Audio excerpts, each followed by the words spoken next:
I was doing a magazine cover, and they asked me how I wanted to be described.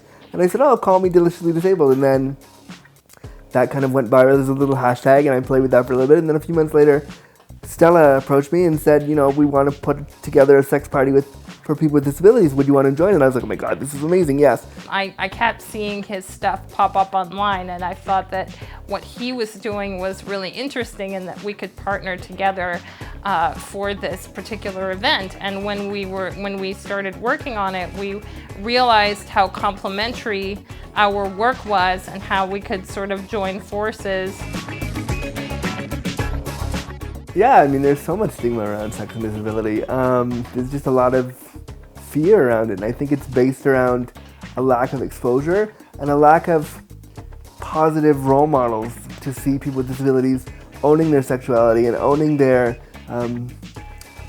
bodies and their selves and all that stuff. And I think it just comes from, we don't see it in popular media. We don't see sexualized disabled bodies positively represented or even negatively represented. We just don't see it, period. There's this stereotype that people with disabilities are asexual, or that they can't enjoy sex, or that they're not interested in love and intimacy. And there's also the polar opposite stereotype that people with disabilities might be hypersexual, and that's all that they're interested in. And sometimes there's the idea that people with disabilities are unable to give consent. So there's also this infantilization that happens, and people are just not sure how to approach the issue at all. People assume that you can't perform sexually, especially for me as a man. People assume that I can't perform, so that I'm not sexually viable. In terms of romance would be something that I would like to have happen to me organically. People either don't want to engage in that because they're afraid they're going to have to take care of me, or they want to be my boyfriend right away because they somehow want to, again, take care of me, and that's really not something that I want. There's a lot of courtesy stigma that is attached to men that date less than able-bodied women, and it's because it's still sort of attached to their status in society, and what is wrong with you if you're dating somebody who's disabled.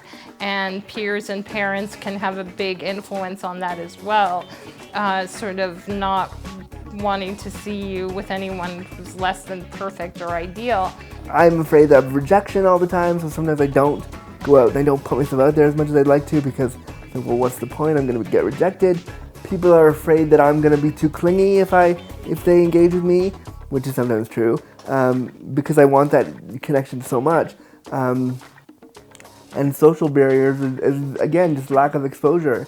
People don't see people with disabilities being sexualized in any sort of way. So when somebody sees somebody like me and is attracted and wants to explore, they have no framework in which to do that safely, or they have no role model to draw from to say, oh, I've seen this happen, so I kind of understand how to do this. So there's a lot of barriers, and I think the biggest barrier is fear. People are just afraid. I'm afraid of rejection, and they're afraid of engaging because they haven't seen it before.